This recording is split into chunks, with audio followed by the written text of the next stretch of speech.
Hello dear student, अब बात करते हैं हम इनकंडीशन लैम्प के बारे में। इनकंडीशन लैम्प का क्या प्रिंसिपल है, पहले वो बात करेंगे। इनकंडीशन लैम्प का ये प्रिंसिपल है, हमारे पास कोई भी कंसीडर करिए कि सन है। सन में हमारे पास कैसे लाइट प्रोड्यूस होती थी कि सन हमारे पास एक हाई टेम्परेचर बॉडी है जिसके अंदर केमिकल रिएक्शन होता है, और इनक्लोज्ड बॉडी है जिसके अंदर हमारे पास हाई टेम्परेचर प्रोड्यूस होने के कारण लाइट प्रोड्यूस होता है। ठीक है, इसके कारण हमारे पास रेडिएशन आती है। उसी प्रिंसिपल को लगभग यूज़ करते हुए हम भी ऐसा ही कुछ कर रहे हैं कि किसी भी इंक्लोज्ड बॉडी के अंदर हाई टेम्परेचर प्रोड्यूस कर रहे हैं। अब उसके तरीके जो है वो अलग अलग है। ठीक है, यहाँ पर हमारे पास एक फिलामेंट के थ्रू हम सेकंड मेथड जो है उसमें, पहला मेथड आर्क के थ्रू हम डिस्कस कर चुके हैं, सेकंड मेथड फिलामेंट के थ्रू किसी भी ग्लास ग्लोब में हम टेम्परेचर को बहुत बढ़ाएंगे, और टेम्परेचर को बढ़ाने के लिए हमारे पास किस तरह के फिलामेंट को यूज़ करना है वो हम चेक करेंगे। तो इनकंडीशन लैम्प का प्रिंसिपल क्या होता है कि इनकंडीशन लैम्प से हम कैसे एक आर्टिफिशियल लैम्प बना सकते हैं। आर्टिफिशियल लैम्प बनाने के लिए देखो ज़रा प्लीज़ कि हमारे पास क्या हो कि एक ऐसा फिलामेंट यूज़ किया जाए जिसमें हमारे पास हीट ज़्यादा प्रोड्यूस हो, जिससे टेम्परेचर हमारे पास बढ़े। हीट ज़्यादा प्रोड्यूस हो मतलब हीट लॉसेस ज़्यादा हो, इलेक्ट्रिकल में हम इस टर्म में बोलते हैं। लॉसेस ज़्यादा कराने के लिए हमें जानबूझ के क्या कराने हैं, लॉसेस कराने, लॉसेस ज़्यादा कराने। लॉसेस क्या होते हैं, I²R। लॉसेस तभी ज़्यादा हो सकते हैं जब रेजिस्टेंस ज़्यादा हो, रेजिस्टेंस तभी ज़्यादा हो सकता है जब हमारे पास किसी भी मटेरियल का रेजिस्टिविटी ज़्यादा हो। तो इसमें क्या करते हैं, हम एक ग्लास का ग्लोब लेते हैं और उसके अंदर हाई रेजिस्टेंस का एक फिलामेंट कनेक्ट कर देते हैं। इस तरह से ये जो फिलामेंट है ना, ये हाई रेजिस्टेंस फिलामेंट है, इस फिलामेंट को हम हाई रेजिस्टेंस फिलामेंट बोलते हैं। ठीक है, इसके दोनों तरफ हम क्या करते हैं, लीड इन वायर का सपोर्ट लगा देते हैं। ये स्टेम होता है, यहाँ पर हमारे पास क्या होता है, एग्जॉस्ट ट्यूब होता है, और ये बेस है। बेस दो टाइप के होते हैं, ये फर्स्ट टाइप का बेस और दूसरा जो है स्क्रूड बेस होता है। अब इसमें क्या होता है, फिलामेंट जो यूज़ करते हैं ना, उसकी क्या प्रॉपर्टी होनी चाहिए, उससे हम क्या चाहते हैं, उसकी प्रॉपर्टी ये होनी चाहिए कि भाई साहब हमें तो लाइट प्रोड्यूस करनी है। लाइट प्रोड्यूस करने के लिए पावर लॉस ज़्यादा होना चाहिए, और पावर लॉस के लिए रेजिस्टेंस ज़्यादा होना चाहिए। रेजिस्टेंस के ज़्यादा होने के लिए कॉपर एल्यूमिनियम तो हम यूज़ नहीं कर सकते। तो आप यूज़ करो हाई रेजिस्टिव मटेरियल, जैसे आप फिलामेंट बना सकते हो, कार्बन का यूज़ कर सकते हो, टेंटेलम का यूज़ कर सकते हो, और मोस्ट इंपॉर्टेंट यूज़ आप किसका करते हो, मोस्टली टंगस्टन का ही यूज़ किया जाता है। अब एक फिलामेंट जो है उसमें क्या प्रॉपर्टी हमारे पास होनी चाहिए, एक फिलामेंट के अंदर जो यहाँ पर हम फिलामेंट यूज़ कर रहे हैं, वो टंगस्टन यूज़ कर रहे हैं, उसका प्रॉपर्टी क्या होना चाहिए, एक तो स्पेसिफिक रेजिस्टेंट या रेजिस्टिविटी क्या होना चाहिए, हाई होना चाहिए, जिससे कि रेजिस्टेंस हाई हो। रेजिस्टेंस हाई हो तो हीट लॉसेज ज़्यादा होंगे, लॉसेज ज़्यादा होंगे तो हीट लॉसेज ज़्यादा होंगे, और टेम्परेचर बढ़ेगा। हमारा पहला मेन मोटिव ये है। दूसरा ये कि रेजिस्टेंस तो चलो टंगस्टन का ज़्यादा है। दूसरा मैकेनिकल स्ट्रेंथ भी इसकी बहुत अच्छी होनी चाहिए। ऐसा नहीं कि थोड़ी देर हमने इसको ऑपरेट किया और डक्टिलिटी अच्छी है नहीं और ये फिर काम ही नहीं कर रहा है ढंग से, मैकेनिकल स्ट्रेंथ अच्छा होना चाहिए। तीसरी बात क्या होनी चाहिए, इसका जो मेल्टिंग पॉइंट है वो भी हाई होना चाहिए। मेल्टिंग पॉइंट क्या होता है, मेल्टिंग पॉइंट का मतलब ये है कि टेम्परेचर का वह लेवल जिस पे ये क्या हो जाता है, फिलामेंट गलने लग जाता है, तो वो टेम्परेचर का लेवल क्या होना चाहिए, हाई होना चाहिए। क्योंकि ये ग्लास के अंदर टेम्परेचर तो बढ़ेगा, टेम्परेचर बढ़ेगा तो हमें लाइट तभी मिलेगी जब फिलामेंट जो है अंदर से प्रॉपर्ली वर्क करता रहेगा, वो गलेगा नहीं। तो इसका मेल्टिंग पॉइंट क्या होना चाहिए, हाई होना चाहिए। दूसरा, इसका वेपर प्रेशर जो है ना वो लो होना चाहिए। वेपर प्रेशर अगर हाई हो गया तो उसके कारण हमारे पास बड़ी दिक्कत हो जाएगी, वेपराइज हो जाएगा, ये फिलामेंट खुद ही क्या हो जाएगा, वेपराइज हो जाएगा, जो कि हम नहीं चाहते। तो इसकी 3-4 प्रॉपर्टी होती है कि फिलामेंट ऐसे नहीं कि किसी चलती राह से कोई भी वायर उठाया उसको फिलामेंट बना दिया, ऐसे नहीं कर सकते। अल्टीमेटली हमें बल्ब बनाना है तो उसके लिए हमें तरीके भी सीखने पड़ेंगे। ठीक है, तो यहाँ पर हमारे पास आपको क्या क्या चीज़ें चाहिए, ये जो फिलामेंट है उसके अंदर आपके पास एक तो मेल्टिंग पॉइंट क्या होना चाहिए, हाई होना चाहिए, ऐसे नहीं कि थोड़े से टेम्परेचर बढ़ाने पर वो गल जाए। और दूसरा क्या होना चाहिए, इसका रेजिस्टेंस हाई होना चाहिए, जिससे कि हीट ज़्यादा हो। रेजिस्टेंस ज़्यादा कब हो सकता है, जब रेजिस्टिविटी रो, स्पेसिफिक रेजिस्टेंस का मतलब रेजिस्टिविटी ही होता है। ठीक है, ये ज़्यादा हो। टेम्परेचर कोफिशिएंट क्या होना चाहिए, लो होना चाहिए, अदरवाइज ये क्या होगा, टेम्परेचर लो टेम्परेचर पे इसका ऑपरेटिंग रेजिस्टेंस जो है वो बार बार चेंज होता रहेगा। मैंने बताया आपको वेपर प्रेशर भी क्या होना चाहिए, लो होना चाहिए, अदरवाइज ये वेपराइज हो जाएगा। इसकी डक्टिलिटी अच्छी होनी चाहिए ताकि मैकेनिकल वाइब्रेशन को ये सहन कर सके। तो ये 5 प्रॉपर्टी होती है, ये किस में पाई जाती है, टंगस्टन में पाई जाती है। अब उसके बाद हम देखते हैं कि इसमें हमें क्या कैसे हम और ज़्यादा हीट इफेक्टिव प्रोड्यूस कर सकते हैं। भाई फिलामेंट तो आपने यूज़ कर दिया, सप्लाई भी दे दोगे, इफेक्टिव तभी हो सकती है या फिर अच्छी तरह से लाइट तभी डेवलप हो सकती है जब इसके साथ हम कोई गैस भी डाल यहाँ पर इंसर्ट करते हैं। तो गैस इंसर्ट कौन सी की जाती है, या तो आर्गन गैस की जाती है या फिर नाइट्रोजन गैस को, हाइड्रोजन से तो कल्याण हो जाएगा, नाइट्रोजन गैस फिल करते हैं। ठीक है, यहाँ पर हमारे पास आर्गन गैस या फिर नाइट्रोजन गैस को हम फिल करते हैं। ठीक है, जिससे कि हमारे पास टेम्परेचर और बढ़ता है, और इफेक्टिव टेम्परेचर बढ़ने के कारण क्या होता है, यहाँ पर अच्छी एफिशिएंसी होती है। तो एफिशिएंसी इसका पहले वाले कार्बन आर्क लैम्प से बहुत अच्छा होता है, उसका हमने 9 ल्यूमेन पर वाट बोला था ऐसा कुछ, और यहाँ पर इसका 18 ल्यूमेन्स पर वाट एफिशिएंसी होता है। ठीक है, तो ये इसका प्रिंसिपल हो गया। आप इसका डायग्राम बना सकते हो, तो आपके ये बता सकते हो कि कोई भी इनकंडीशन लैम्प बनाने के लिए हमें किन किन बातों का ध्यान रखना पड़ता है, कौन कौन सी प्रॉपर्टी है फिलामेंट के लिए कौन कौन सी प्रॉपर्टी होनी चाहिए, उसमें इफेक्टिव के लिए हम कौन सी गैस फिलअप करते हैं, और ये 2-3 बातें आपको पता होना चाहिए। अब एक इम्पोर्टेंट चीज़ क्या है कि इनकंडीशन लैम्प में एक रिलेशन आता है या फिर ऑब्जेक्टिव क्वेश्चन बनता है कि करंट, ये कोई फिलामेंट है, ये फिलामेंट है इस तरह से, इसके अंदर मान लो आई करंट फ्लो करवा रहे हो, इसके अंदर आप आई करंट फ्लो करवा रहे हो, तो आई करंट आई और डायामीटर का क्या रिलेशन होता है ये हमें बताना है। इन दोनों का क्या रिलेशन होता है ये बताते हैं। तो एक बात बताइए ज़रा, हमारे पास एनर्जी जो लॉस होते हैं, एनर्जी लॉस हमेशा पावर इनटू टाइम होता है। एनर्जी लॉस पर सेकंड अगर मैं बोलूँ आपको, तो पावर लॉस पर second into time. Power loss जो हो रहे हैं कौन कौन से हो रहे हैं, पावर लॉस होते हैं I²R इनटू टाइम। टाइम क्या आपने लिया 1 सेकेंड, तो T तो 1 सेकेंड हो गया, R क्या हो गया ρL/A।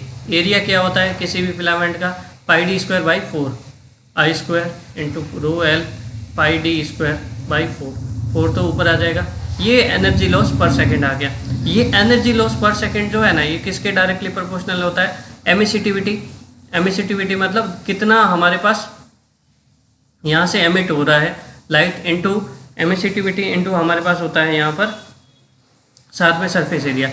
ठीक है, सरफेस एरिया, तो ये हो गया किसके डायरेक्टली प्रोपोर्शनल, ये हो जाएगा हमारे पास, यहाँ से आप directly proportional E into πd, ये सरफेस एरिया हो जाएगा directly proportional A into πd, directly proportional E into πd। ठीक है, तो यहाँ से आप क्या रिलेशन निकाल सकते हो, I² तो इधर रह जाएगा, D² उधर जाएगा, तो क्या हो जाएगा D³। तो यहाँ से हम ऐसा रिलेशन निकाल सकते हैं कि I² directly proportional to D³। Very important relation for the incandescent lamp filament selection, कि आपको किसी करंट पर्टिकुलर 10 एम्पियर के लिए कितना डायमीटर रखना है, 20 एम्पियर के लिए कितना डायमीटर रखना है, ये सब प्रॉपर सिलेक्शन कहाँ से होगा, I² equal directly proportional to D³ formula से आपके पास हो सकता है। तो यहाँ पर ऑब्जेक्टिव क्वेश्चन में क्या पूछते हैं कि इनकंडीशन लैम्प के लिए कौन सा रिलेशन सेटिस्फाई करता है। Since I² directly proportional to D³, ऐसा भी लिख सकते हो आप, इसको ऐसा भी लिख सकते हो I directly proportional to D⁻³ आप इसको ऐसा भी लिख सकते हो I⁻²/3 directly proportional to diameter, इसको उधर ले जाओगे तो 2/3 हो जाएगा। तो ये 3 रिलेशन में और कोई सा भी ऑब्जेक्टिव क्वेश्चन में आपके पास पूछ सकते हैं। और छोटा सा ऑब्जेक्टिव क्वेश्चन अगर आपको बनाना है तो मैं आपको ऐसे पूछ सकता हूँ कि 10 एम्पियर के लिए एक 2 mm का डाया हम लेते हैं। ठीक है, तो अगर हमारे पास 20 एम्पियर कर दिया जाए तो कितने mm का हमारे पास डायमीटर का वायर लेना पड़ेगा। तो आपके पास सिंपली क्या होगा, D2/D1³ इक्वल टू क्या हो जाएगा, I2/I1 का स्क्वायर। तो इसको सॉल्व करोगे तो कैसे सॉल्व करोगे, D2 हमें फाइंड आउट करना है, D2 फाइंड आउट करना है तो डायमीटर क्या हो जाएगा, D2/D1 कितना है 2 mm, और I2 की वैल्यू रख दोगे, I2 कितना है 20/10 दैट इज स्क्वायर, 2 का स्क्वायर 4, तो ये कितना हो जाएगा raised-3। तो इसको सॉल्व करोगे तो आपके पास कितना आ जाएगा, D2/2 4/1/3। ठीक है, और इसको D2 इक्वल टू कितना आ जाएगा, 2 × 4/1/3। तो इतना आपके पास mm का डायमीटर आपको यूज़ करना पड़ेगा। तो इस तरह से आपके पास छोटा सा ऑब्जेक्टिव क्वेश्चन भी बन सकता है कि एक फिलामेंट आपके पास इतने करंट के लिए इतने mm का फिलामेंट यूज़ किया जाता है डायमीटर का, तो 20 एम्पीयर डबल करंट फ्लो होने पे आपके पास कितना फ़र्क पड़ेगा डायमीटर पे। तो इस तरह से आप छोटा सा ऑब्जेक्टिव क्वेश्चन भी इसके ऊपर बन सकता है। तो ये हो गया हमारे पास इनकंडीशन लैंप, और इसके बाद में हम डिस्कस करने वाले हैं सोडियम वेपर लैंप के बारे में। ठीक है, नाउ अब बात कर रहे हैं सोडियम वेपर लैंप के बारे में। सोडियम वेपर लैंप में भी हम एक नया तरीका देखेंगे कि कैसे एक लाइट प्रोड्यूस की जाए। तो यहाँ पर लाइट प्रोड्यूस करने के लिए पहले हम इंटरनल कंस्ट्रक्शन के बारे में बात करेंगे कि सप्लाई तो हमें किस तरह से देनी है, उसके लिए हमें बाद में ध्यान देंगे। लेकिन पहले देखिए कि इंटरनली क्या होता है। इसमें एक ग्लास का ट्यूब होता है, उसमें 2 इलेक्ट्रोड लगे होते हैं। ठीक है, यहाँ पे 2 इलेक्ट्रोड है। अब इसमें क्या होता है, अंदर अगर आप मान लो केवल वैक्यूम रखते हो या एयर रखते हो, एयर तो नहीं होगा, वैक्यूम क्रिएट हो जाएगा, तो इंटरनली यहाँ पे लाइट प्रोड्यूस करना बहुत मुश्किल हो जाएगा। तो इसके लिए अपन क्या करते हैं कि सोडियम को फिलअप कर देते हैं, सोडियम को फिलअप कर देते हैं, साथ ही साथ यहाँ पर हमारे पास नियोन गैस को भी फिलअप करते हैं। अब नियोन गैस क्यों ज़रूरी है, क्योंकि जब भी आप इसको सप्लाई दोगे तो यहाँ पर क्या होगा कि नियोन गैस क्या करेगी, स्टार्टिंग में हाई वोल्टेज पे यहाँ पे इनिशिएट करेगी, टेम्परेचर को बढ़ाएगी, और टेम्परेचर बढ़ने के कारण सोडियम जो है वो उसका वेपराइजेशन हो जाएगा। वेपराइजेशन मतलब वाष्पीकरण हो जाएगा, जिसके कारण यहाँ पर लाइट प्रोड्यूस होगी। तो यहाँ पर क्या होता है, देखो ज़रा प्लीज़, इस लैंप में इंटरनली सोडियम और नियम फिलअप किया जाता है, और साथ ही साथ यहाँ पर हमारे पास हाई लीकेज रिएक्टेंस का एक ट्रांसफार्मर होता है। और यह जो इसमें जो आप देखोगे टैपिंग प्रोवाइड की जाती है। टैपिंग क्यों प्रोवाइड की जाती है, टैपिंग तभी प्रोवाइड की जाती है किसी भी ट्रांसफार्मर में जब वेरिएबल वोल्टेज चाहिए होगा।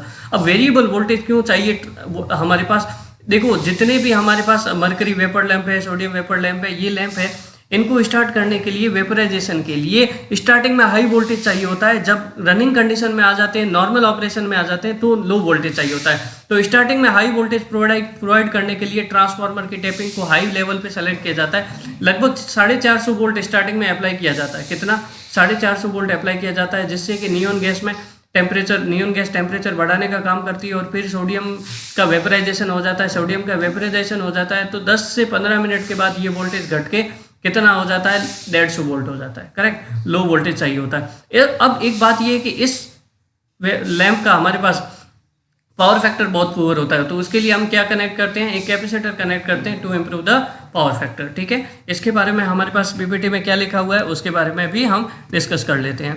ठीक है, अब यहाँ पर देखो जरा प्लीज़, क्या बोला गया कि एक लैंप है जिसमें क्या होता है, डिस्चार्ज ट्यूब होता है। हमने ट्यूब देख ली, उसके अंदर क्या होता है, एक ग्लास होता है। ग्लास के अंदर हम कौन कौन से गैस को फिलअप कर देते हैं, नियोन गैस को फिलअप कर देते हैं, सोडियम होता है और इलेक्ट्रोड होता है। अब क्वेश्चन ये पूछा जाता है, नियोन क्यों गैस फिलअप की जाती है। नियोन गैस क्या करती है, डिस्चार्ज को स्टार्ट करने के काम आती है और एनफ हीट डेवलप करती है जिससे कि सोडियम वेपराइज हो सके। ठीक है, दूसरी बात, इसकी लेंथ को अच्छा मेंटेन करने के लिए इसको यू शेप का बनाया जाता है। ठीक है, ये हो गया। वर्किंग प्रिंसिपल क्या हो गया हमारे पास, स्टार्टिंग में आपको कितना 450 वोल्ट लगाना पड़ता है। 10 से 15 मिनट बाद इसका वोल्टेज जो है 150 वोल्ट तक फॉल्ट गिर जाता है, और पावर फैक्टर को इम्प्रूव करने के लिए इसके एक्रॉस क्या कनेक्ट किया जाता है, कैपेसिटर कनेक्ट किया जाता है। अब इंपॉर्टेंट ऑब्जेक्टिव क्वेश्चन क्या बन जाएगा कि कौन सा लैंप होता है जो येलो कलर की लाइट प्रोड्यूस करता है। येलो इस लाइट प्रोड्यूस करने के लिए सोडियम वेपर लैंप यूज किया जाता है। अब इसमें एक इंपॉर्टेंट बात यह है कि ये सोडियम वेपर लैंप है, ठीक है, येलो कलर की लाइट प्रोड्यूस कर रहा है। ठीक है, अब यहाँ पर हमारे पास देखो किस टाइप के यू शेप की है, हेलिकल शेप की है, कई टाइप की हमारे पास। ये देखो यहाँ पे पहला इलेक्ट्रोड होगा, यहाँ पे दूसरा इलेक्ट्रोड होगा, और इस शेप में लेंथ बढ़ाने के लिए हमारे पास क्या किया गया, यहाँ पर इस तरह से प्रोवाइड किया गया है शेप। ठीक है, अब इसमें एक और इम्पोर्टेंट बात, सोडियम वेपर लैंप को हमेशा वर्टिकली लगाया जाता है, अदरवाइज क्या होगा, सोडियम जो है ना इनसाइड के पार्ट को ब्लैक कर देगा। ठीक है, तो इनसाइड का पार्ट ब्लैक हो जाता है, इसलिए हमेशा सोडियम वेपर लैंप को वर्टिकली कनेक्टेड किया जाता है। ठीक है, हॉरिजॉन्टल में कभी भी नहीं कनेक्ट किया जाता है, ये बात आप ध्यान रखिएगा। तो ये हो गया हमारे पास सोडियम वेपर लैंप, इसको प्रॉपरली लिख दीजिएगा। यहाँ पर हम पॉइंट नहीं लिखा रहे हैं बोल बोल के, यहाँ पर आपको बस आपको डायग्राम देखना है, उसको प्रॉपर डायग्राम बनाना है, उसमें कौन कौन से कंपोनेंट दिखे हुए यूज़ कर रहे हैं और क्यों यूज़ कर रहे हैं, ये बहुत ज़्यादा ज़रूरी है। उन सारे पॉइंट को नोट करते हुए जाना है, और बहुत ईजी ऑब्जेक्टिव क्वेश्चन बनते हैं इस पार्ट से। आगे देखेंगे हम मरकरी वेपर लैंप। ठीक है, आज हम अभी बात कर रहे हैं मरकरी वेपर लैंप के बारे में। अभी तक हम डिस्कस कर चुके हैं सोडियम वेपर लैम्प के बारे में। सिमिलर कंसेप्ट यहाँ पर भी अप्लाई होगा हमारे पास मरकरी वेपर लैम्प में। तो सबसे पहले मरकरी वेपर लैम्प में देख लेते हैं कि हमारे पास कोई भी चीज़ मरकरी लैम्प या सोडियम वेपर लैम्प कैसे काम करता है, वो हम थोड़ा वापस से समझते हैं। इसमें क्या होता है, हमारे पास जैसे सोडियम वेपर लैम्प में सोडियम फिलअप होता है और उसमें साथ में हम क्या नियॉन फिलअप कर देते हैं, ताकि क्या हो, नियॉन क्या करता है इनिशियली ये टेम्परेचर को इंक्रीज़ करता है जब सप्लाई वोल्टेज अप्लाई करते हैं, और टेम्परेचर को इंक्रीज़ करके सोडियम को क्या करता है, वेपराइज करता है, ताकि हमारे पास ग्लास ट्यूब में क्या हो, जो लाइट जनरेट हो जाए। सिमिलरली यहाँ पर मरकरी वेपर लैम्प में क्या होगा, मरकरी वेपर लैम्प में हमारे पास यहाँ पर मरकरी के साथ क्या अटैच किया जाता है, मरकरी के साथ जो ग्लास में होता है वो आर्गन होता है। इनिशियली जब वोल्टेज अप्लाई करोगे तो आर्गन क्या करेगा, जो ग्लास है उसका टेम्परेचर इंक्रीज करेगा और मरकरी को क्या कर देगा, वेपराइज कर देगा। तो यहाँ पर हमारे पास इसकी कंस्ट्रक्शन देखते हैं। कंस्ट्रक्शन में क्या है, यहाँ पर हमारे पास मरकरी वेपर लैम्प में 2 ग्लास ट्यूब होती है, एक तो आउटर ग्लास ट्यूब है, एक हमारे पास इनर ग्लास ट्यूब है। अब आउटर ग्लास और इनर ग्लास ट्यूब है ना, इसके बीच में जो एरिया है उस एरिया को क्या कर देते हैं, वैक्यूम क्रिएट कर देते हैं, ताकि क्या हो, इंटरनल जो हीट ट्रांसफ़र हो ना, हीट जनरेट हो, वो आउटर ट्यूब में नहीं जाए। साथ ही साथ आउटर ट्यूब का एक और रोल है कि अंदर जो हीट प्रोड्यूस होगी या अल्ट्रावायलेट रेडिएशन होगी उसको बाहर जाने से रोकने के लिए हमारे पास आउटर ग्लास ट्यूब जो है वो हेल्प करती है। तो अगर अल्ट्रावायलेट रेडिएशन आएगी तो हमारे जो ह्यूमन बीइंग है उनके ऊपर बहुत ज़्यादा प्रोटेक्शन अप्लाई करने की ज़रूरत होगी, बहुत ज़्यादा नुकसान हो सकता है, स्किन कैंसर तक की प्रॉब्लम हो सकती है। तो इसके लिए आउटर ग्लास ट्यूब जो है वो प्रोटेक्शन अप्लाई करता है। अब क्या होता है, इनर ग्लास ट्यूब में क्या होता है, इनर ग्लास ट्यूब में 2 इलेक्ट्रोड होते हैं और साथ ही साथ यहाँ पर क्या फिलअप किया जाता है, अभी हमने डिस्कस किया, यहाँ पर आर्गन प्लस मरकरी को फिलअप कर दिया जाता है। ठीक है, आर्गन प्लस मरकरी। तो यहाँ पर इनिशियली जब वोल्टेज अप्लाई करते हैं, एसी अप्लाई करो या डीसी अप्लाई करो, जो तो डायरेक्टली 2 इलेक्ट्रोड के बीच में हमारे पास वोल्टेज अप्लाई हो जाता है। अब क्या होता है कि इनिशियली जो है ना, अगर लॉन्ग ट्यूब है तो इनिशियली जो है हमारे पास ऐसे डायरेक्टली लाइट नहीं प्रोड्यूस हो सकती, तो हमें क्या करना पड़ेगा, मीडियम को वेपराइज करना पड़ेगा, तभी जाके लाइट प्रोड्यूस होती है, और उसके लिए बहुत हाई वोल्टेज की ज़रूरत पड़ती है। तो इनिशियली जब वोल्टेज अप्लाई किया जाता है तो हाई वोल्टेज अप्लाई किया जाता है, और हाई वोल्टेज अप्लाई करने पर हमारे पास क्या होता है, यहाँ पर आर्गन गैस जो है वो क्या करती है, सिस्टम के टेम्परेचर को इंक्रीज़ करती है, और टेम्परेचर को इंक्रीज़ करने पर मरकरी जो है वो क्या करती है, वेपराइज हो जाती है, और यहाँ पर हमारे पास ग्लो स्टार्ट हो जाता है, धीरे धीरे यहाँ पर ग्लो स्टार्ट हो जाएगा। और ये हमारे पास कंस्ट्रक्शन पॉइंट ऑफ व्यू हो गया, या और वर्किंग प्रोसेस भी हम कंसिडर कर सकते हैं इसको। अब देख सकते हो यहाँ पर हमारे पास ये दोनों मरकरी वेपर लैम्प कंसिडर किए गए हैं। ठीक है, और बताते हैं इसमें क्या होता है, इसका हम कंस्ट्रक्शन वापस देख लेते हैं। इसमें हमने क्या डिस्कस किया था कि 2 बल्ब होते हैं, एक आउटर बल्ब होता है, एक इनर बल्ब होता है, और उन दोनों के बीच में हमारे पास क्या होता है, वैक्यूम क्रिएट कर दिया जाता है टू प्रिवेंट हीट लॉस। ठीक है, और साथ ही साथ आउटर बल्ब क्या करता है, हार्मफुल अल्ट्रावायलेट रेड को रोकता है। इनर बल्ब में क्या होता है, आर्गन गैस होती है और उसके साथ क्या होती है, मरकरी होती है, और साथ ही साथ 2 इलेक्ट्रोड होते हैं और हाई रेजिस्टेंस कनेक्ट किया जाता है साथ में to limit the value of current. ठीक है, और उसके बाद हमारे पास पावर फैक्टर को इम्प्रूव करने के लिए एक कैपेसिटर भी कनेक्ट किया जाता है सिस्टम में। ये कंस्ट्रक्शन है, हम पहले ही देख चुके हैं, और यहाँ पर पीपीटी में भी लिखा हुआ है, आप इसको एज इट इज़ लिख सकते हो। करेक्ट। उसके बाद वर्किंग प्रिंसिपल में क्या बोला कि when the supply is switched on, तो सबसे पहले फुल वोल्टेज अप्लाई करते हैं मेन इलेक्ट्रोड और स्टार्टिंग इलेक्ट्रोड के बीच में, जिसके कारण क्या होता है, डिस्चार्ज होता है, और डिस्चार्ज के कारण आर्गन गैस क्या करती है, वो डिस्चार्ज हो जाती है और लैंप में टेम्परेचर बढ़ता जाता है। टेम्परेचर बढ़ेगा तो मरकरी क्या हो जाएगी, वेपराइज हो जाएगी, और लगभग 5 मिनट बाद जो है लैंप जो है धीरे धीरे धीरे फुल लाइट देने लगता है। अब बात ये है कि sodium vapour lamp yellowish light देता है और ये हमारे पास ग्रीनिश ब्लू लाइट देता है। ठीक है, ये बात थोड़ा ध्यान रखिएगा। सोडियम वेपर लैंप को भी वर्टिकली नहीं आप माउंट कर सकते, क्योंकि वहाँ पर सोडियम के कारण जो इनर ट्यूब है वो क्या हो जाएगी, डार्क हो जाएगी। सिमिलरली इसको भी हम वहाँ पे वर्टिकली माउंट करना चाहिए, हॉरिजॉन्टली नहीं माउंट करना चाहिए। यहाँ पर भी हम क्या करेंगे, इसको वर्टिकली माउंट करेंगे, अदरवाइज क्या होगा, इनर ग्लास ट्यूब में बहुत ज़्यादा हीट प्रोड्यूस होती है, उसके कारण ये इनर ग्लास ट्यूब जो है ब्रेक हो सकती है। तो ये हो गया हमारे पास मरकरी वेपर लैंप। ठीक है, इसका आपको क्वेश्चन ऑब्जेक्टिव क्या बन सकता है, इसका कंस्ट्रक्शन, उसके बाद इसका वर्किंग प्रोसेस, और वर्किंग प्रोसेस में कौन कौन सी गैस होती है वगैरह, इस तरह से क्वेश्चन बन सकते हैं। ठीक है।